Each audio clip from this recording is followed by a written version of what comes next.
The square is drowning in the backwash of Michelle Fowler's disastrous revelation, and Martin is struggling to keep his head together and above water. Will the Fowlers ever be the same again? Judging by Bex's state of mind, no. How will Tina's visit go down when she heads off to see Shirley? Later she gets ready for her return, but this homecoming isn't so simple. Lauren hears from Josh, who has a potential photography job for her, so she leaves Stephen holding the baby while she goes out to dinner. Later she tells Max she's planning to apply for a job at his company. He's not happy and tells her to look elsewhere, but she sticks to her guns. Also this week, the sponsored bike ride takes place, and Abby has an intriguing idea to help out Ben and Jay's search for a new flatmate.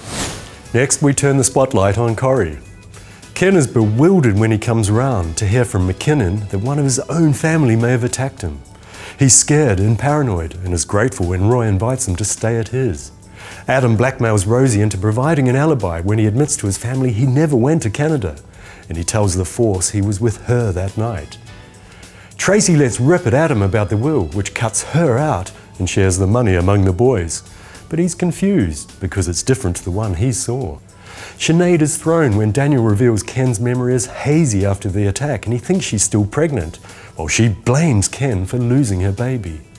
McKinnon corners Daniel and insinuates he killed his mum then attacked Ken, a devastating accusation, and he decides he's had enough of the street.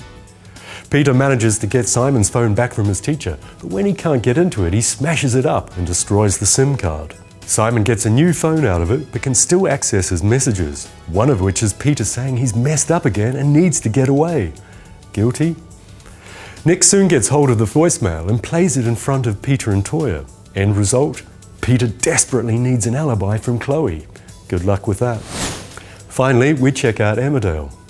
Laurel takes the awful decision to bring Ashley back home when she's told he won't recover from pneumonia and he only has days left. She tries to face up to telling the children and decides to invite all their friends over, unaware that Gabby just wants time alone with her dad. With his best friends gathered around him and happily reminiscing at Mulberry, Laurel takes in the scene. Later, she has a tender moment as he slips away.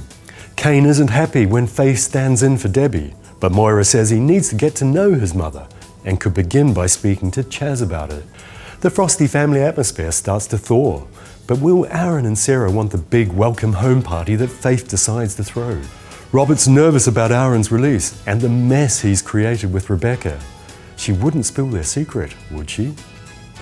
Rona and Vanessa make up as they agree to put the sex tape squabble behind them. But it's war when the vet spots Pierce viewing the tape he was supposed to have deleted.